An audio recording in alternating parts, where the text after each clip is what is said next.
Welcome to Berlinale Talents, to day 3.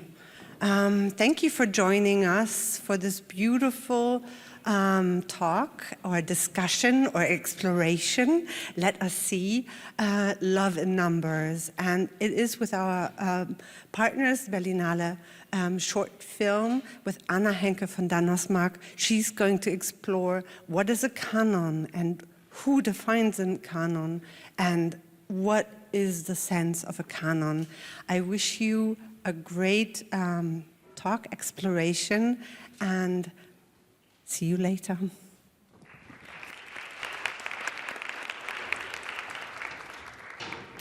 Yeah, hello and welcome. My name is Anna Henke Donnersmarck. I'm the head of Berlinale Shorts, the short film competition at the Berlinale. And I have 4 wonderful guests here. First of all, before I introduce them to you, who took part in the short film canon? Who handed in their list? Oh, not that many. So in 5 years, you have a chance to do your list. But until then, we help you to find out what this list is all about. So across from me is Maike-Mia Höhne. She kind of initiated the canon. She will tell us all about it. Maike-Mia Höhne is the artistic director of the Kurzfilm Festival Hamburg, and she used to be my predecessor here at the Berlinale as head of Berlinale Shorts. Next to me is Niels Puttmann. He takes care of yanco and Talking Shorts. Both are platforms that take a close look at short film, and Niels will explain in more detail what yanco exactly does and how yanco is especially connected to the short film canon and how you put it into place. Rachel Pronger, she is a freelance writer and curator, and she also works for Sight and Sound, and she will tell us all about the list that Sight and Sound puts out every 10 years. And then Vincent Hediger, he's a film scholar. He was a professor of cinema in Frankfurt at the university and is now the head of the Cinémathèque Suisse. And of course, at university, you work a lot with film lists and canons, so he will bring this aspect into the discussion. So the talk today will be 3 parts. First part is different aspects of different canons. Second part is you have some stickers on your seats, 10 of them. Each of you gets 10 stickers. And the canon, the short film canon that was actually put into place is printed out. So we will do a 10-minute walk around session, and you can actually place your stickers on this canon. Some lists, it's always 105 films on each panel, so it's always the same, but in some cases it's ordered by film title, and in other cases by director. So, and you can also look at the list online on your phone. And then we will also ask you questions, and you can share your thoughts and answers on the little sheets that are on your seats, and we have more here on stage. So in those 10-minute roam around break, you can also write down your answers. They will be collected here, and we will take a look at them and see where your comments and thoughts and questions and answers guide our conversation. So, Maike, let's start. How was the canon born? Why did you initiate it? We can start the projection. Do I have to click something? No, we need the, no, it looks like the live camera, but in fact it's not. It's one of your photos, Maike. Tell us all about how it started. So, how did it start? It started, I guess, not even in 2019 when we did the first round of looking for films that inspired us and that we were missing in the deeper conversations and in the more general ideas of what films are. Well, films that mean something, no? That people learn in school about, all these kind of films. So I remember watching Breillat's film Romance X in 2001, I think it was out there, no? And I don't know if you've seen this film, it's a feature-length film about a woman being in a relationship and like feeling lost and alone, and then she meets several other people on her way to find herself back. And I was like pretty amazed, and I thought like, wow, that's a very great first-time film. I was like, wow. And then, of course, I found out that it wasn't at all her first film, and that with 26, she was with her first feature-length film in Cannes, and then the film was forbidden, and it was, you know, like, why never anybody, you know, told me why I studied, etc. So this is just one moment of finding out that there is, of course, many more films than the ones of the jury's president, Mr. Wim Wenders, who might be the leftover of the 70s German film group making films. And I was like, and always being in love with the short format, which is also a format that is kind of invisible, isn't it? And on the other hand, it provides such an incredible energy and freedom for expression and freedom to explore and diversity, a true diversity, I believe, far more than a feature-length film, because it is still about money and making your friends, helping you out, but still there is what we are mostly talking about, not like looking for something that is, etc. You know what I'm talking about. So I thought when I took over the Short Film Festival in Hamburg as artistic director, I was like, I mean, it's lunchtime, let's think about it together. And I invited everyone to join us on the first floor in this big space that we have to just simply, now I push the button. It's just some analog pictures by the time. Salatika, you might notice. And asked them like to, you see, it was summer, it's always summer when our festival takes place. And we were wandering around and putting, like Anna did it now, putting these names and films on the plateau. And then that was the list, that was done, it was interesting. Then we met in Torino with Niels also, and together with my friend Catherine here in the first row, and we said like we had dinner and we did the same thing again. We worked together with a lot of programmers and film friends and filmmakers and asked them to just, you know, write down what are Jane Campion, Miranda July, Vera Chitilova, what are films, feature lengths, short films. It was then autumn. And then last year, it was 25. And then in last year's festival in Hamburg, I talked with Niels before, I don't remember what I said, but I said like, as on our industry day, we invite always people to sit down on tables and think and talk about together different topics. And we said like, I would love to come up with the Canon again. And you were like from the first moment engaged and thought, that's it. And then we were talking, oh, I see I have the same pool. And that's Niels by the time. And yeah, that is what we did. And we did another list. And then from there you took over. Yes. Hello. Oh, yes. Thank you. So like Mike has said, I think it started from, and it's also something that we use in our communication now, is as a collective love letter to the art form. That's initially why we wanted to do it. Would it go to my screen? Yes, okay. I can explain you in a second how we did it. I'm just now putting on the screen how it looks. So we published a list of 105 titles on yanco. yanco.be. Is it too fast? No, Okay. I just wanted to say, so you were looking for short films, for a short film canon, and short film are films up to 60 minutes. Yeah, we decided to define it as up to 60 minutes, and we not only refer to it as short film, but just audiovisual works, because there's also like video installations in there, and you know we can discuss about semantics if you want. And so the very first thing that we did was gather a list of the people we wanted to submit their ballots, because Rachel, you will explain how Sight and Sound does it, but we basically did more or less the same format as Sight and Sound has been doing for how many years? Since 1952.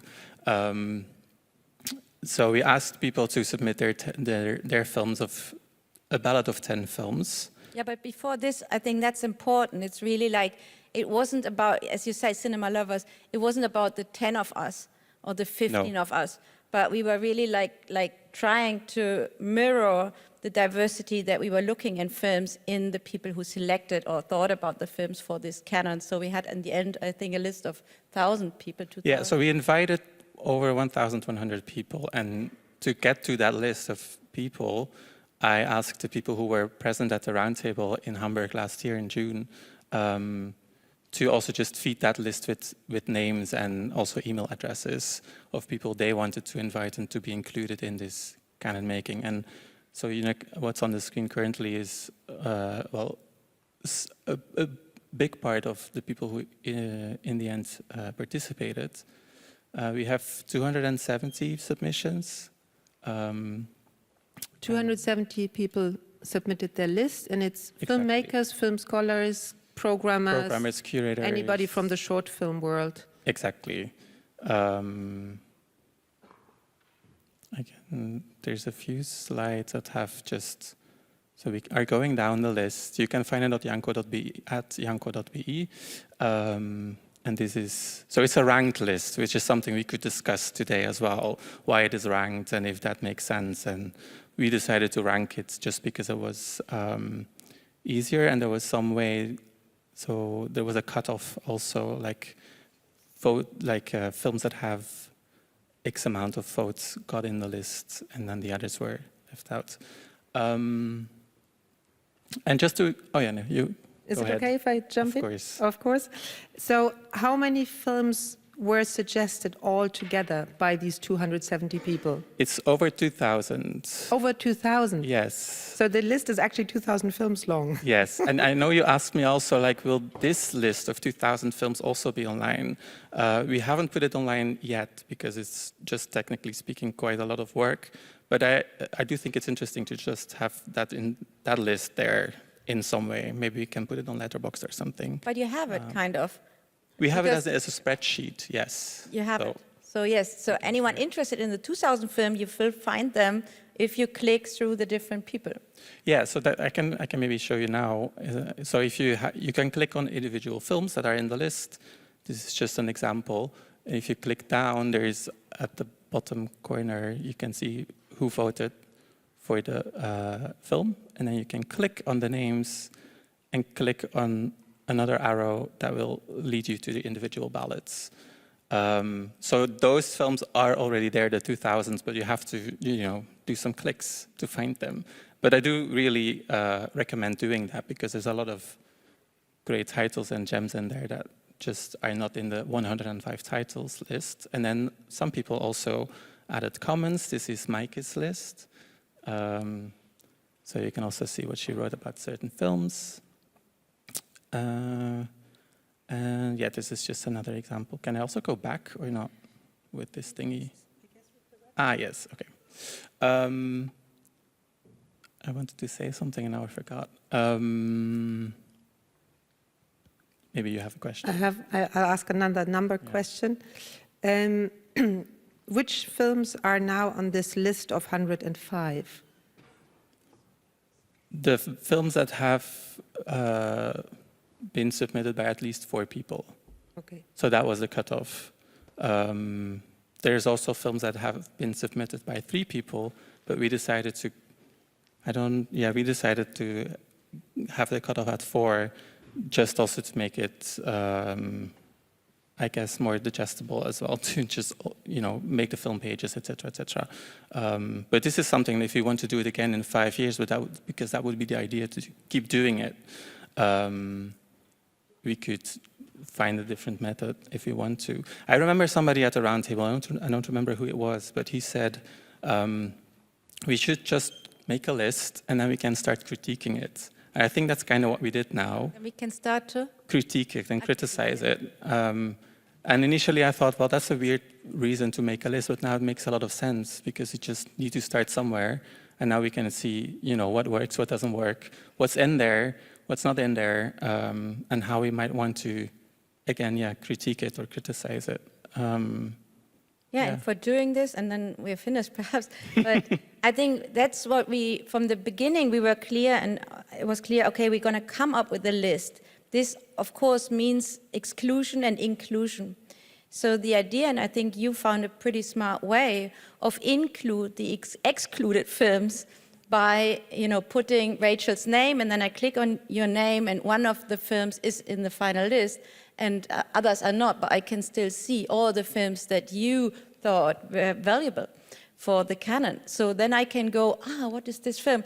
You know, and the idea is to really illuminate one's own brain via the brains of others, and to understand what is out there, because in the end we always say it's all out there, yeah, but where and how to find and who is the gatekeeper. And this idea here was to really open the gate. And then of course we can elaborate on this. Do you remember what you wanted to say? No, I think I also wanted to say that what we initially also wanted to do was make the films available, or at least a part of the films available. We didn't have the capacity to do that. We didn't have the time to do it. 2 films are available online.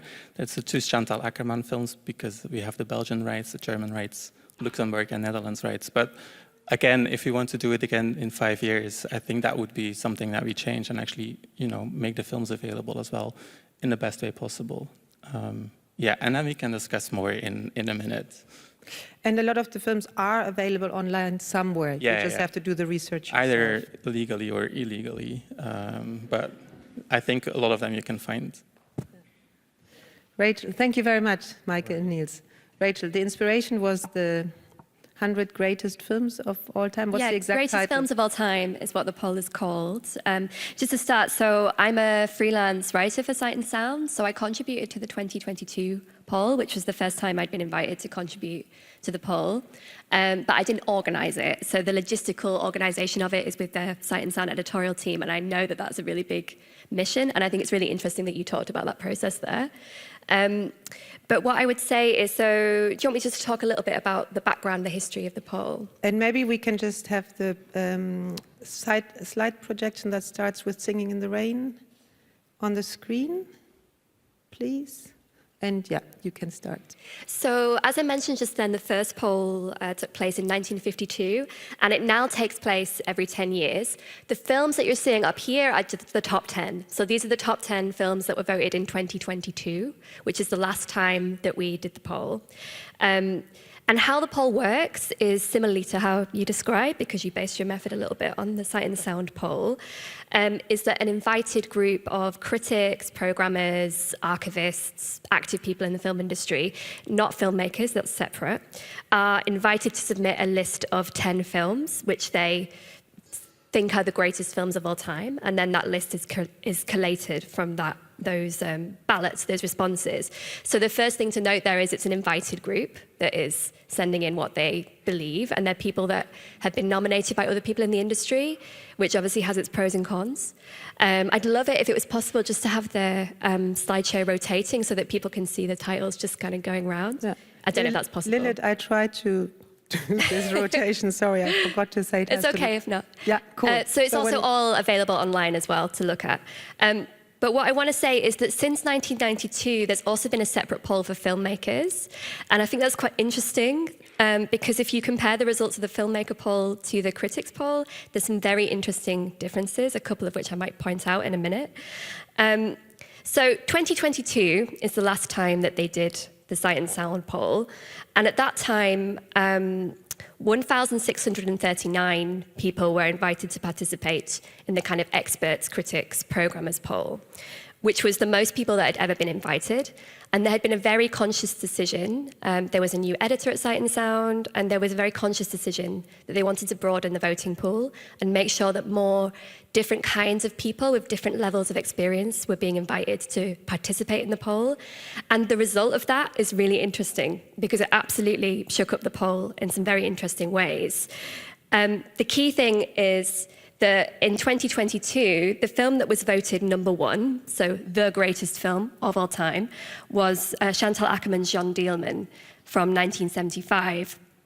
It came in at the top spot, having previously only reached 35 in the poll, in the 2012 poll, and it beat out Vertigo, Alfred Hitchcock's Vertigo, which had been the 2012 winner, and also Orson Welles' Citizen Kane, which had been at the top for decades.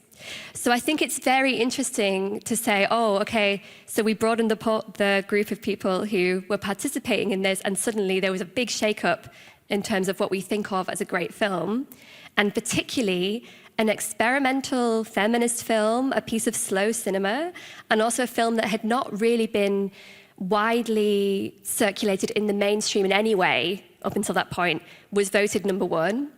And if you look into the history of the exhibition of Jeanne Dielman, I think it's very interesting because that is a film that was celebrated, a lot by certain critics and by feminist critics, but also one that had not been as widely available to screen as Vertigo and as Citizen Kane. It's a very different kind of narrative film. It's not a film that you put on at Christmas to watch with your dad, like I do with Citizen Kane and Vertigo. And I think it's a very interesting shift. It represents a shift in who is participating in criticism, I think, and in curation. And it also represents the way in which we consume films has changed, because a lot of the resurgent reputation of Jeanne Dielman came from people consuming illegal copies or online copies or slightly back alley versions of this film. Now it's on a beautiful box set. It's easy to screen relatively. But this has come from decades of this title kind of being rehabilitated and rediscovered and all those kind of things over and over again. A couple of other things I want to flag. So Jeanne Dielman came in #1 in the critics and programmers and archivists poll. It came in #4 in the filmmakers poll, tied with Tokyo Story, the Ozu film, and beaten by The Godfather, Citizen Kane, and 2001: A Space Odyssey. So maybe we need to diversify the filmmaking community a little bit. I don't know. They're all great films. I love all those films. But that's an interesting contrast, I think. So yeah, I don't want to talk for too long, but I want to say that when I did my 2022 ballot, I was very honored to be asked because I'd only been writing criticism for a few years. I've been curating for longer than that. And it felt really like an opening of the doors of like, you're allowed to contribute to the canon now officially, we'll let you. And that felt like quite a big deal. The ballot that I put in was all women filmmakers, which was a conscious decision based on the fact that I think it's very easy to find 10 films that are the greatest films of all time made by women. And previous polls had very badly underrepresented women filmmakers. And actually, which I'm sure you'll mention as well. But for instance, Jeanne Dielman coming to #1, this was one of the first times that a women director had made the top 10. Previously, only Claire Denis' Beau Travail had been in the top 10. And I would argue people love Claire Denis' Beau Travail, which is a brilliant film, but partly because it's about men. Whereas Jeanne Dielman is a very feminine and feminist film in an interesting way. So yeah, I think there's a big conversation to be had about who ends up in these lists, why they end up there, and how that's changing. That is very exciting. Wonderful. Thank you very much, Rachel. Vincent. Yeah, I give you the clicker and we go to the next presentation. Yeah, thank you. Yeah, this is a really interesting discussion, and I enjoy listening to the other speakers. I also put in an all-women list in the last poll, and I had Jeanne Dielman at #1, and I find it deeply satisfying that she got there. Because, I mean, I'm an academic, and now I run a pretty large heritage institution, the Cinémathèque Suisse, which is the 6th largest film archive in the world. Despite the smallness of the country, somebody collected a lot of films, and that's how we ended up there. And so canons are very much something that's at the heart of what we're doing, both at the university and now in the heritage field. At the same time, I'm somebody who made an academic career out of working strictly on non-canonical stuff. I wrote a book on trailers. I wrote a lot of stuff on animal documentaries. My first professorship was a Krupp Foundation professorship for industrial films, so non-artistic, non-canonical work. But you know, you cannot escape the question of the canon, and sometimes you have to, you know, make a point. And my satisfaction about the BFI poll really stems from the fact that I am convinced that Jeanne Dielman is one of the great works of art of the second half of the 20th century, all areas combined, not just cinema. So it's really great to have it up there. That said, what I briefly want to talk about is the kind of thinking and reflection that we engaged in during my time at the university and sort of what we're doing now. When I arrived in Frankfurt in 2011, One semester in, the students said to me and my colleague who joined the faculty together with me, well, all these films you keep on mentioning, what are they? Can you please put together a list so that we can watch these films? And at first we said, no, not going to do that. And then we came up with a canon that was not a canon, and we called it the reference list. And we defined two criteria for putting films on this list, namely that they would tend to be mentioned in the film studies literature. So in order to understand and follow the debates, you would have to have seen these films. A good example of previously non-canonical films that became canonized through academia are the films of Douglas Sirk, who was an important director of melodrama films in the classical Hollywood period, working from the 1940s up to the 60s. He had a previous career in Germany. And those were films that were directed at a female audience and therefore not valued by critics, quite simply because they were sort of afternoon programming for housewives. They're great works of art, but for a long time they were neglected by the critics because, because of a gender perspective. And then in the 70s, they became a really important object for the nascent field of cinema studies, which really Frankfurt, I think, is a case in point. Frankfurt is the birthplace of film studies in Germany, and in Frankfurt, cinema studies emerged out of critical theory as a queer feminist project, as we would say today. It's very clearly a critical theory legacy in there. And so working on these films had sort of an oppositional gesture. You revalorized cultural products that were deemed to be non-canonical and worthless, and actually made a point of saying that they had something important to say and that they were actually also valuable as works of art. So that's the kind of example of film that would show up in the literature, but not in earlier iterations of the BFI poll. And then the idea was that some of these films would be sort of nodal points, and from there on out you can continue to trace lineages and discover other films. The list ultimately was about 450 films, and basically we said you have to have seen these films before you take your final exam. That's only 3 films per week. Particularly since there's a lot of short films on there as well. So you can go through that list. And we made an effort to compile all the films and make them available in illegal ways to our students. I'm not going to talk about how, but it was possible to access all the films, almost all the films. We had some Egyptian films on there that were impossible to locate. We'd seen them in the cinema, but they were just not available in a digital format. And what happened with this list is that we used it a lot in teaching. We built seminars and courses around the selection that we made. The list was actually compiled by Mark Siegel and myself. Mark's name is not on there anymore, but little importance. We just sat down in our kitchen one night and wrote the list. And it was really interesting because one of the things we realized after the fact is that of the 50 most important films on the BFI list at the time, 48 were on our list. We missed out on 2 Godards, but everything else was on the list. So you can say that there's sort of a shared knowledge of what's important in film history, or was important in film history at the time, because one of the effects that the list had is that some of our smartest students started questioning our choices and started engaging with the list and said, it's scandalous that this film is not on there, and you need to expand it, and you don't have any Indonesian films on it, and what's with new Nigerian films and all of that.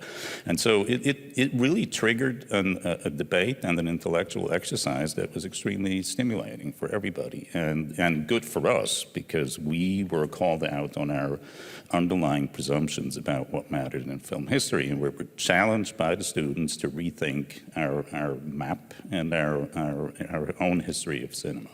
So I think that's a really productive way of working with this. But I do want to point you to the most ferocious criticism of canons and lists that has come out recently. It was written, this is a short manifesto, you will find it online. It was written by my friend and colleague Elena Gorfinkel, who teaches cinema at King's College in London. and who published this in 2019. And you can tell that she's not a fan of lists or canons at all. And there's not a whole lot of good things she has to say about it. And you can just go through it, lists are attentional real estate for the fatigued, enervated, and click-hungry. Lists aggregate the already known and consolidate power.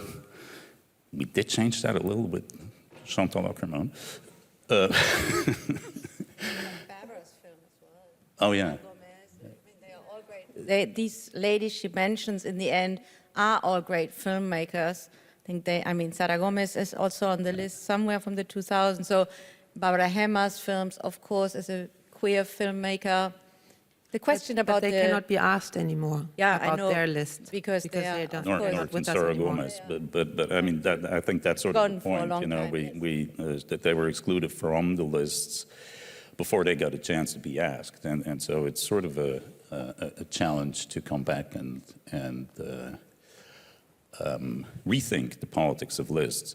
I'm not bringing up Elena to say that you shouldn't be making lists. But I think what this manifesto does is it's a really useful pointer towards the politics and the power differentials involved in list making. We're sitting here, this is a panel of experts, and we don't have a whole lot of power, but we do. And we have a certain platform and a certain authority, and I'm the director of a heritage institution, and I can decide or influence the choices that are made in terms of programming at our cinema. And that's, if you will, a real form of power. And I think you need to be very responsible in handling that power, and you need to acknowledge that this is a kind of power that we have. But you need to remain open to challenges, so I hope that in the next part of this exercise, you will come up with a whole lot of films that are not on the list. So, thank you so much for all this insight and input. May I have one last question? I mean, we put it and we said it's a canon because, of course, we are aware of that. We are playing with this word also. I mean, we are sitting here because we are all into cinema. You are sitting there, we are sitting here. Together we are rethinking cinema.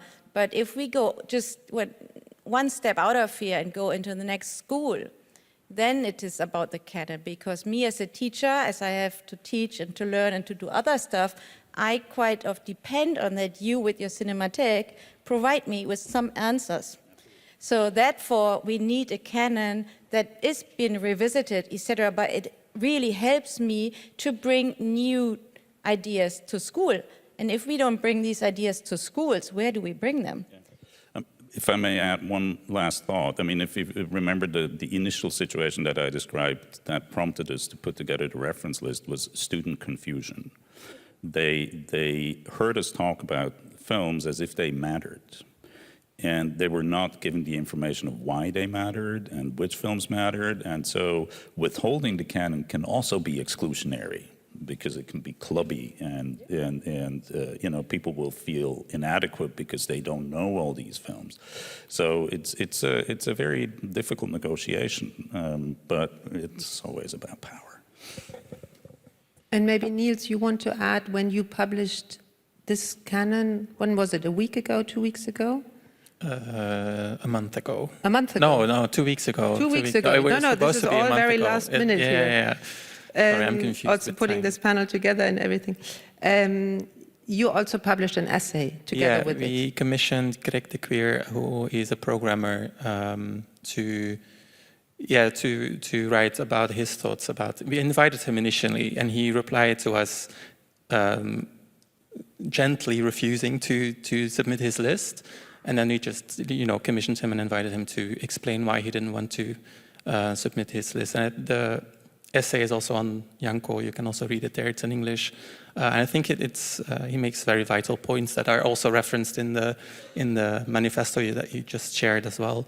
It's about power. It's about what we already know, and not enough about what we don't know, etc., etc. So I think it's a very vital text that I'm happy to have to sit next to the list as a first critical reflection, let's say.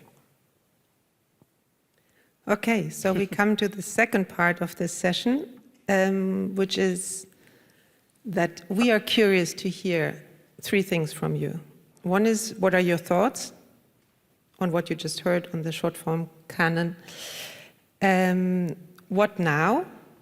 What do you want to do with this short film canon? Is there anything where it's useful or not useful for you, whatever you do as whatever profession or activities you do? And for those who did take part in this short film canon, how did you decide which films to put on that list?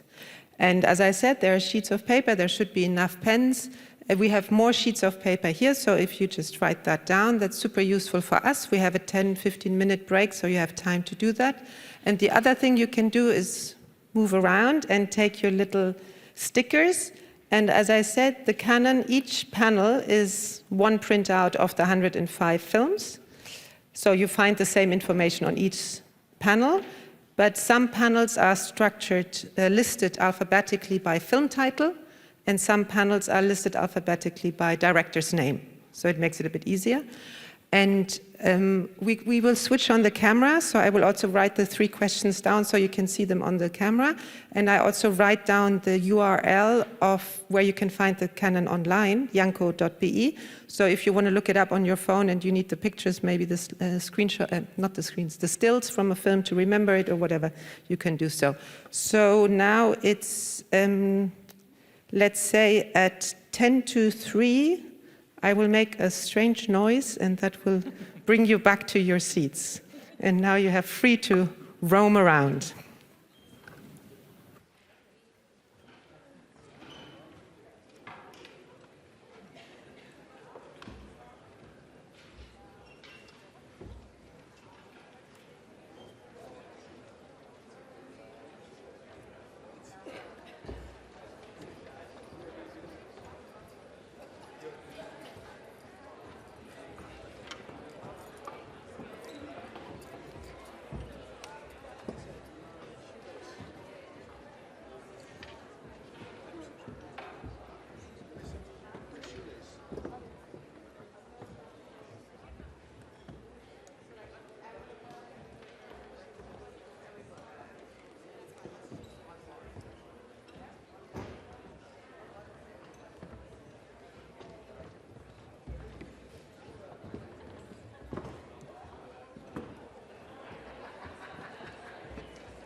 And for those people who are writing their comments, maybe you take a separate piece of paper for each thought or question or whatever, because then it's easier to read. And there are more pieces of paper here. So I think somebody put 3 on one sheet of paper. Maybe that person wants to come back and make this 3 sheets of paper. Thank you.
whatever, just put it anywhere you want. Anywhere. You can put it on the table. So we have 3 more minutes. You can bring your thoughts, your pieces of paper onto the table. 3 more minutes.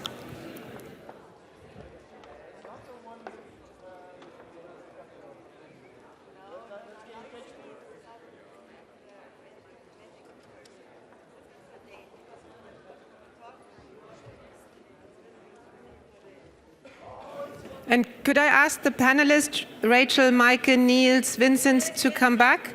Just because there's a lot of reading to do. So before we start, you have already read it. Oh, how did you?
Okay, a lot of food for thought on this table.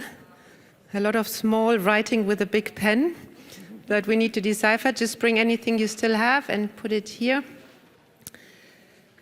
So now the 4 of you, or maybe I also join in, are invited to pick whichever one you want and just use it as a conversation starter. We do it in turns. Whoever has one can start. I hope you can. Nah, for you it's difficult to read. Sorry, I was hoping that it's easier to read also for the audience. So it's a bit of a surprise. You want to start? Maybe I'll start with this, or do you want to say something? Okay. Yeah, so Vincent, can you read it out? Yes. So what do you do, what do you mean with choosing only films from female directors? Don't you consider this method to be biased rather than analyzing the film as a project itself? Without debating on the director's gender. Let me start by answering, who here has ever heard the name of Alice Guy? Oh, that's a pretty good return. Those who haven't, Alice Guy is one of the most important film directors of the first 20 years of film history. She's made hundreds of films in both France and the US. She started out as the secretary of Monsieur Gaumont, who was the founder of one of the big film corporations in France, and then moved into screenwriting and directing and had a major career in both France and the United States prior to 1920. Most of her films are lost. It took a conscious effort from feminist historians starting 30, 40 years ago to write her back into film history. But she was completely obliterated. There are numerous examples of women filmmakers from the first decades of film history who are no longer remembered, and most of her films are lost. And that, by the way, brings us then also to the question of visibility and economics. The canon is made based on films that are still available. 80% of all films made prior to 1928 are irretrievably lost, including most of the films made by women. So we're dealing with a structural disadvantage created by archiving choices, policy decisions, business decisions, by funders who say we want men directing the big films and probably not women. And we both confessed to having submitted lists to the BFI poll which only listed women. And that's clearly a political choice. It was for me. It was also a political choice. Yeah, it's a political choice because you're fighting against 130 years of gendered bias. And this is about changing perceptions. It's about creating a consciousness for the structural inequalities in the film industry and working towards a situation where we probably don't need to have this debate anymore, but we're not there at all. And it's great to see Jeanne Dielman at the top of the list because, as I said, great work of art, but it's only a start. Yeah, I would also just add to that. Yeah, clap that. That was very good. So I have to show some cards. I'm a curator and I'm also part of a feminist film collective called Invisible Women, where our whole focus is archival absence and the way that women and marginalized gender filmmakers have been systematically written out of film history, have had their films left to be unpreserved or not properly preserved or not exhibited, and all the kind of different ways that erasure has manifested in a gendered way in the history of cinema. You talk about early cinema there, and that kind of erasure and limitation or limiting of women and marginalized gender people's ability to be part of the film canon and to create work in the first place continues to this day. And if you look at if you look for even 10 seconds at the history of women filmmakers, you will see so many frustrating stories of incredibly talented women who were stopped from making work, who began making work, and then that work was disappeared or treated badly. So I don't have a problem with saying that I voted for all women in the poll, because it felt to me like a really natural thing to do, because my work as a curator has immersed me in this incredible historical injustice that is just very frustrating. The other thing I want to say is this idea of bias. Like, yeah, my poll's biased. All our polls are biased. We're biased. Like, there is no objective list, and that's kind of the point of the Greatest Films of All Kind poll. There's like a joke there. The title is a joke, the greatest film of all time. What does that mean? Greatest because it influenced the most people, greatest because it was the most technically innovative, greatest because it's the film I watch every Christmas because it makes me cry. Like, what is the criteria that we're using? Whatever criteria is biased. It's based on what you feel and believe, who you are, where you were born, how you were brought up, all those things. And we can't pretend that that's not there. And I think it's important as viewers to embrace our biases and to look our biases in the face and say, yeah, this is how I feel, this is why, but also be open to questioning those biases as well and those blind spots. And that's why it was important to broaden the base for the Sight and Sound poll, because everyone came with their own set of unique biases that then created a more interesting, in my opinion, poll, because it was representing a broader range of experience. But this also means, coming back to this question or sentence, it's a conscious choice to put titles on the list from the less known exposed regions of filmmakers, in this case also included queer, women, and Southeast Asia region. The same thing, it's of course a conscious decision.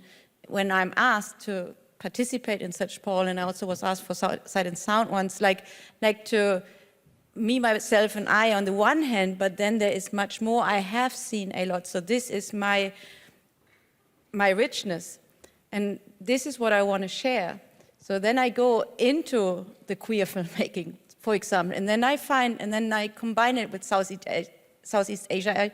I find the film, and I can describe why it should be on the list, and it's a little bit beyond myself. You know what I mean?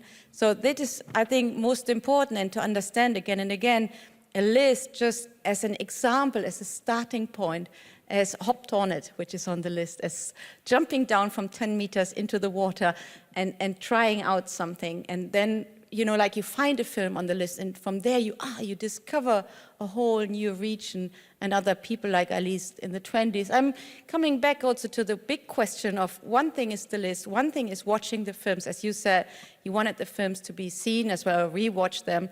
And then coming back to the question, whose films are in the archives? You know, beyond the question, I wish only show it on 16 because it was shot once on 16. Yeah, my personal joke. But the question, Aisha Pollard, who is a German Kurdish filmmaker, and she has an incredible work of short films made in the 90s. Of course, all shot on film because that was the material in the time. So how do you see these films today? Because she still, and she has some big players in her bag, but it's a discussion to get the money from the German Film Fund to get them restored and digitized. And this is, of course, a bunch of money that you have to take in, at least 40,000, 50,000 euro, to digitize these 4 short films. But every single one is worth it. But who steps in and says, yeah, we're going to do it? And then, if you don't do that, then they are kind of, again, like for me as a festival, I can ask, I still can play 16, 35, you might come or not come.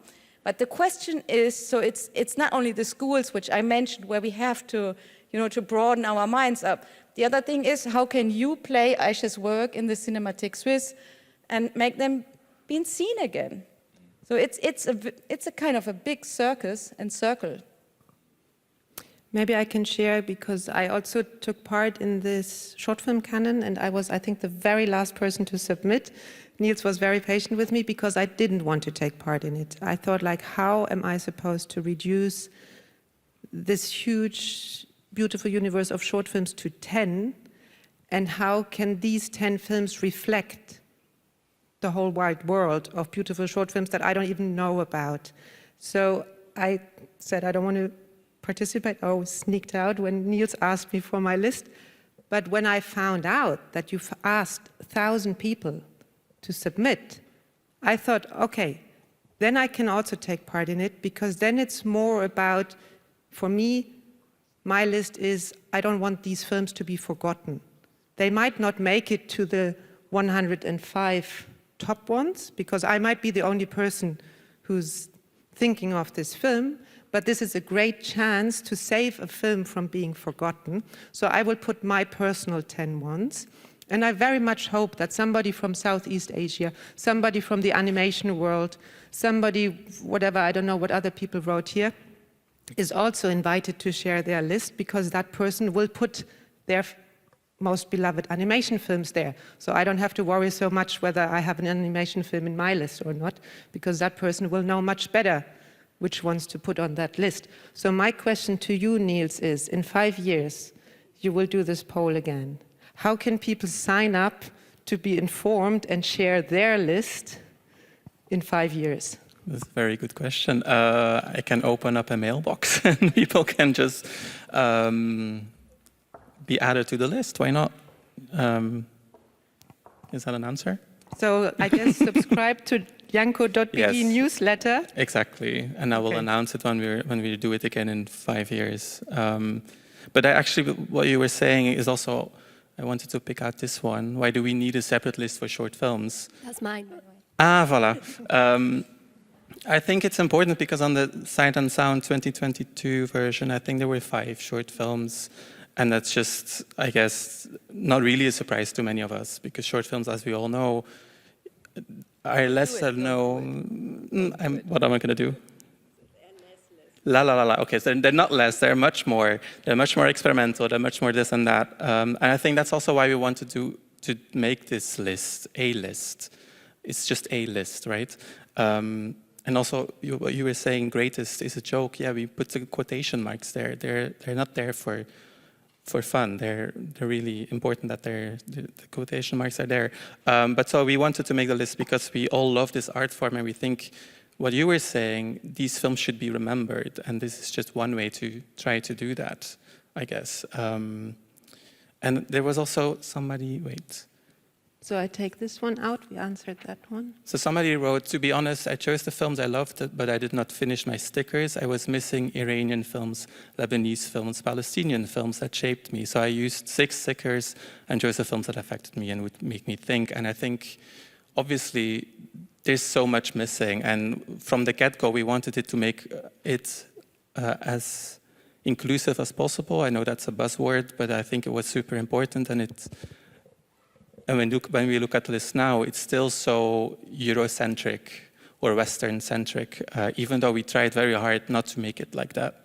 And I think that's one of the big issues or difficulties when compiling such a list, even though we worked very hard to invite people in that are not based here, that are based elsewhere, have different kinds of experiences, have different kinds of individual lists.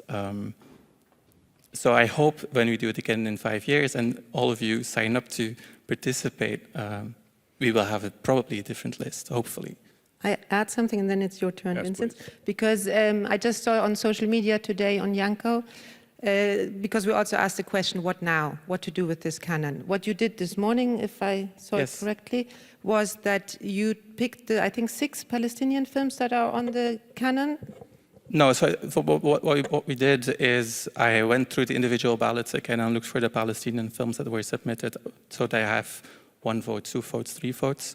And we made a carousel on Instagram now with these filmmakers and the films, because I thought it was important to show that solidarity. It's a very small gesture, but it comes back to this question that is now in your hands. Where are those Palestinian films? Well, one of them is in the 105 list, but a lot of them are in the individual ballots, and I think it's super important that they are in the individual ballots, and you can read the films. I can also read them aloud if you want me now, or just mention the filmmakers.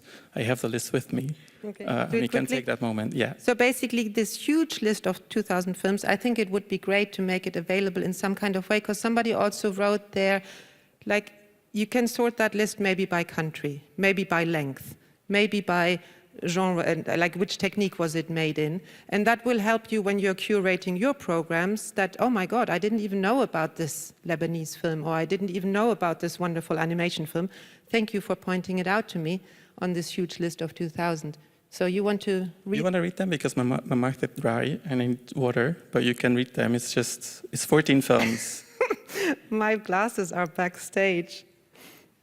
The first one is They Do Not Exist, by Mustafa Abu Ali. I don't see the, you read it. Sorry, I don't, my glasses are backstage. And if I zoom in, I lose the... So They Do Not Exist by Mustafa Abu Ali, Palestine in the Eye from 1977 by Mustafa as well, Measures of Distance, Muna Hatoum, Visit Iraq by Kamal Al-Jafari, We Began by Measuring Distance by Basmal Sharif, Blessed Oblivion from 2011 by Yumana Mana, O Persecuted by Basmal Sharif, Ave Maria by Basil Khalil, Your Father Was Born 100 Years Old and So Was the Nakba by Razan Al-Shalah, Letter to a Friend by Amelie Jassir, Moonscape by Muna Benjamin, Paradiso, that's Greek. XXI.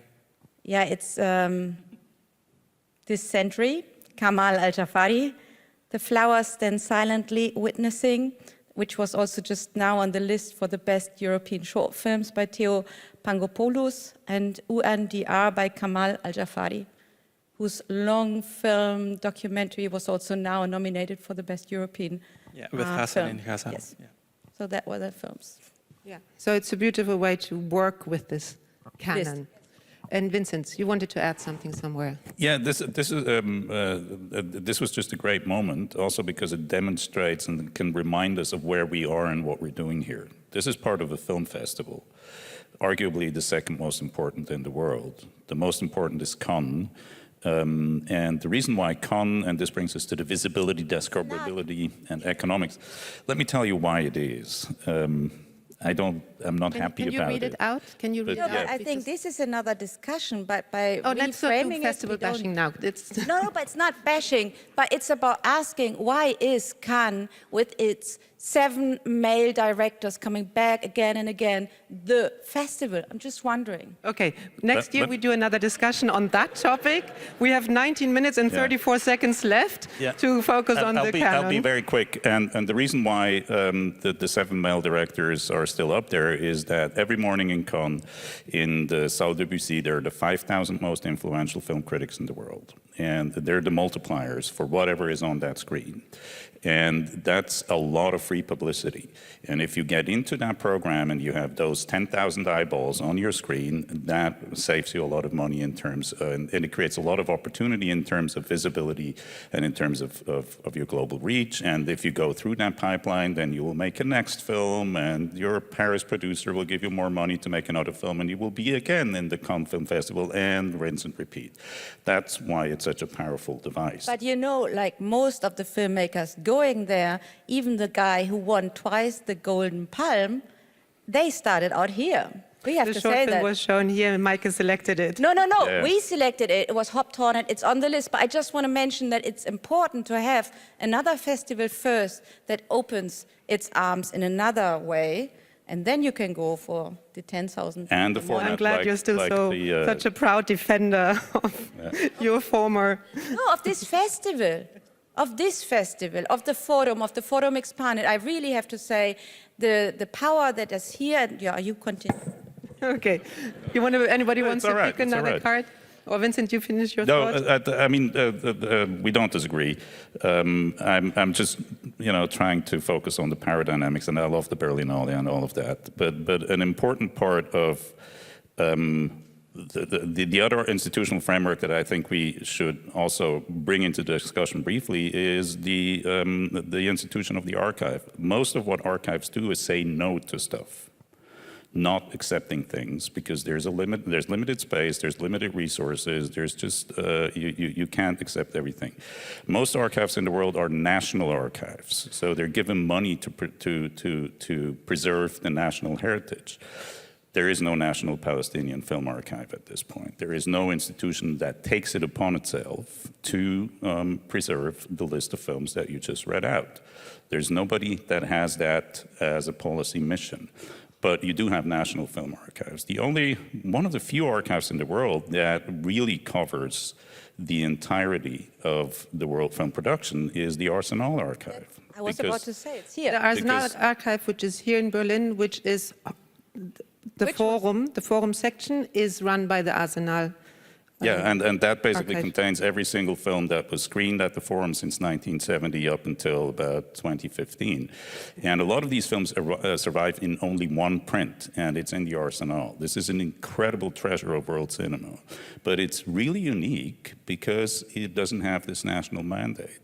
It's also precarious because it doesn't have this national mandate. It's a constant negotiation for funds and, explaining why these films should be preserved.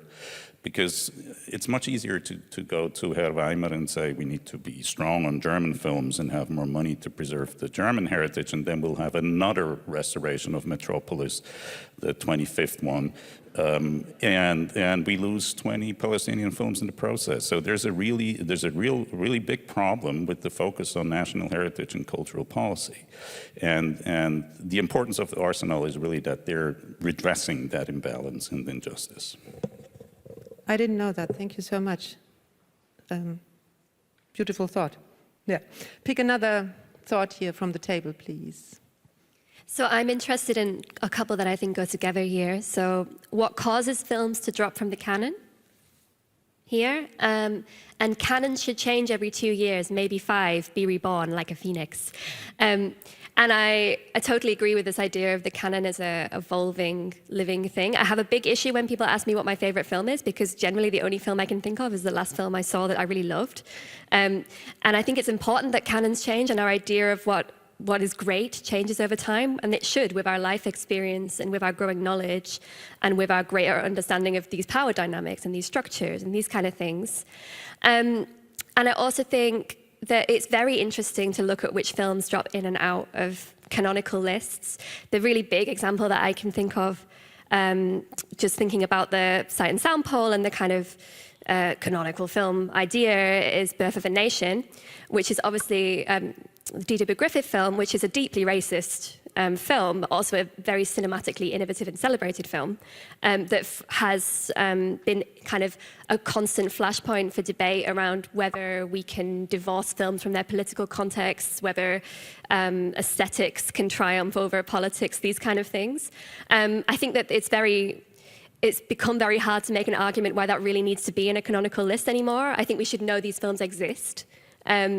And we should know they were celebrated, but we don't have to keep on celebrating the same troubled, dangerous art.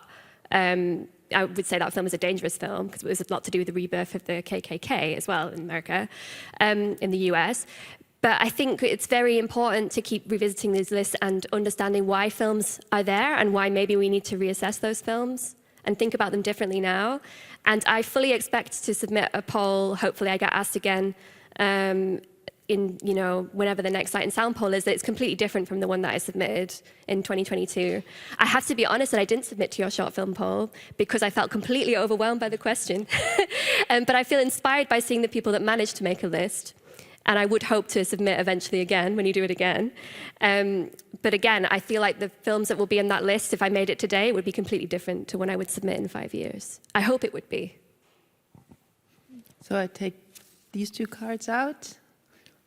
Anybody else picked one? We talked about that one. You already picked one, Vincent, there? Anybody else? You pick?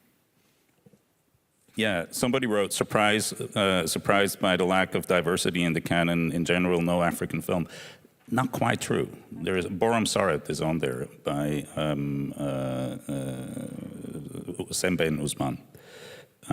But I think that's the only one. No, we have. No, there's You have also a film from Senegal. There's 2 from Sudan. I don't know them by heart, but there's a few of them. But that doesn't go against the fact that it's probably less diverse than what people would want or hope to be.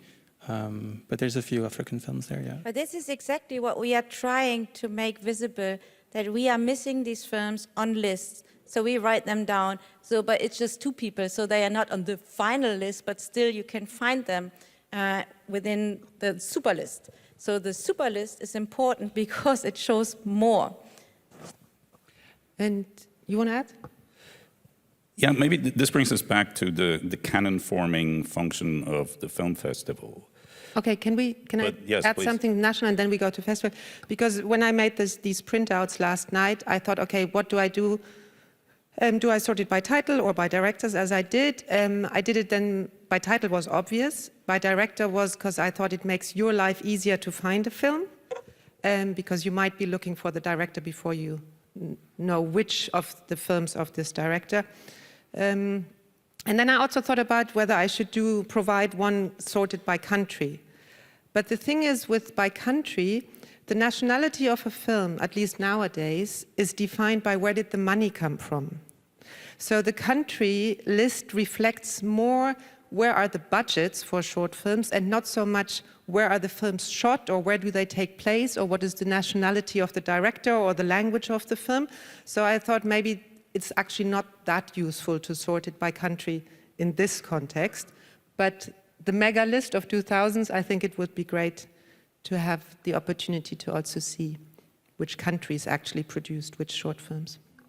And now. Yeah, I mean, festivals have a gatekeeping function, and one of the most remarkable facts of the last 30 years of film history is that there are so few Nigerian films in world festivals. Nigeria, as you probably know, is now the second most productive, prolific film-producing country in the world. There's more than 1,000 films that get made in Nigeria every year. It's second only to India. This has become a fact of general knowledge in 2009 when UNESCO for the first time included Nigeria in their production statistics. This made Hollywood very unhappy.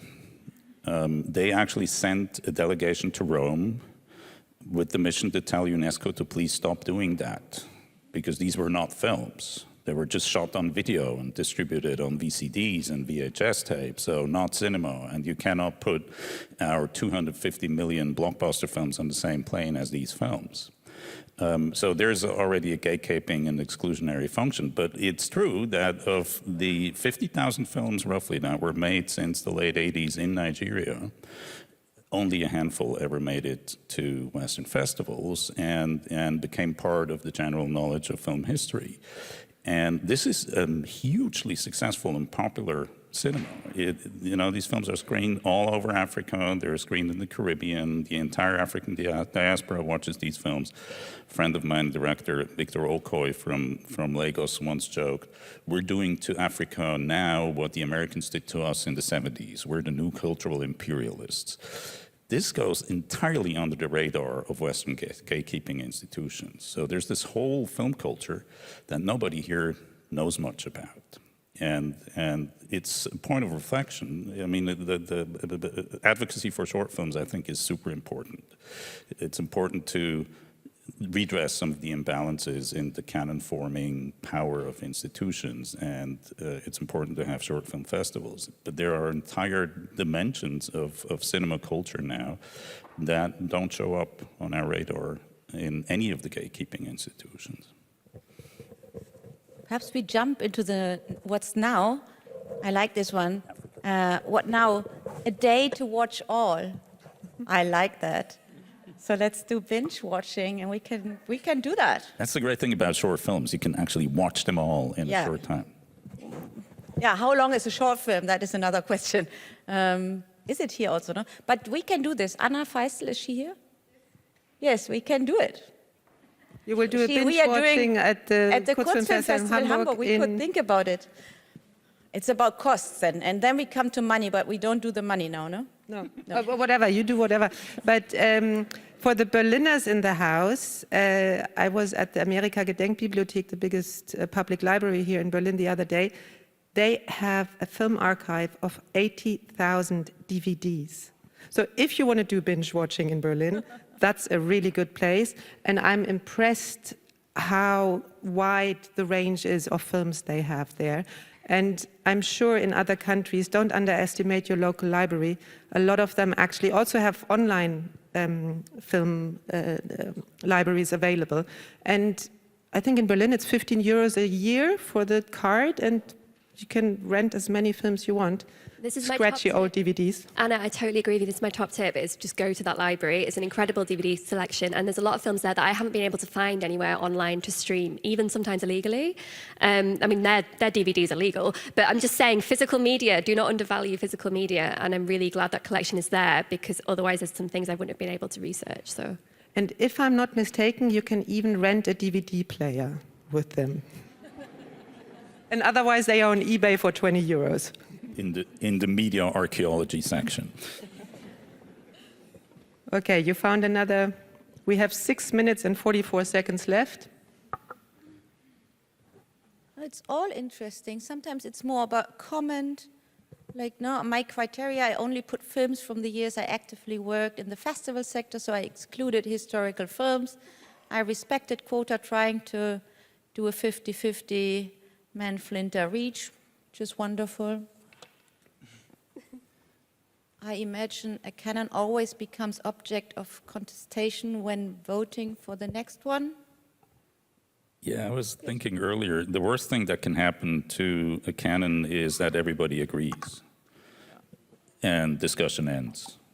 That would be terrible. But this will not And take place. No. That's there's never gonna happen. something beautiful happening here because these are a lot of questions we're going to leave out now because we're running out of time, just like the Canon is leaving out a lot of important films as well. And while you're looking, there was, I can sometimes read the transcript there, Yeah. and sometimes John Dillman was written as some demons. And Oh, wow. this feels also yeah, I don't know, I just leave it like that. That will be the title of a great essay about that film, yes. So somebody wrote, is canon a foundation for storytelling or a cage for creative freedom? I'd be interested in hearing your thoughts on this. I mean, the film is a very expensive art, and there's a lot of limitations imposed by the fact that it's expensive. And so I think what's interesting is the connection between canon and format. For some reason, the fiction feature film between 90 and 180 minutes turned out to be the most viable format for cinematic storytelling because it is the most profitable and you can fit in quite a lot of information, though typically fiction films are built on short stories rather than novels, for instance. But you can ask yourself why that is. Why did we agree that the feature film is the standard and default format of storytelling? Now it seems that we're moving towards a world where the series is the default format of cinematic storytelling. Like everybody's making series now. Netflix is more interested in series than long films, let alone short films. So you could say that canon holds up an example of what kind of storytelling is admissible, but the great thing about standardization is that it also offers you a good way of challenging the rules and of inventing something new. Artistic innovation advances in relatively small steps. You know, if you go too far, the audience, particularly in cinema, will no longer understand what you're doing. But Hollywood films, even as repetitive as they are, there always has to be some element of novelty. You always have to come up with something new, even if it's only we have more extras and the special effects cost a lot more than the last time. But there has to be a logic of innovation. And in art, there are rules, and breaking the rules is a form of creativity. So in that sense, you could probably say, but I'd love to hear your take on this, that the canon or canon building can be a foundation for storytelling because it tells you where the rules are that you can go and break them. Yeah, I would agree that I think it's up to you if you want to find the canon an inspiring trampoline or a horrifying hole to fall into. And some of the greatest films have been made directly kicking against the canon and directly challenging and out of rage and frustration at the canon as well.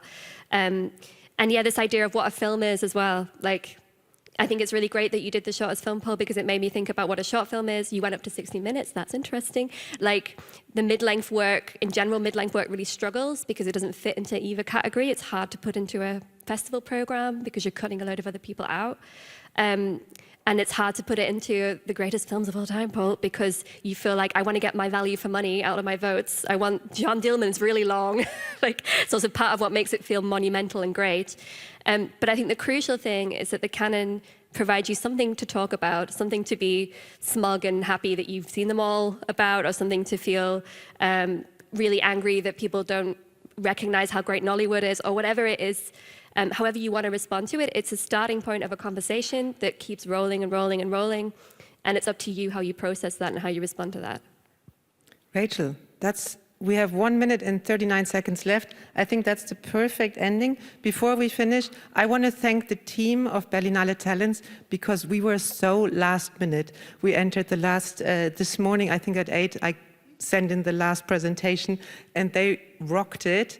Lilith and Lutz up there and all the other people who made it possible. I thank you for coming and for participating. We're going to give all this to Niels And to Niels and Maike, and Niels, there's a lot of food for thought how to continue working.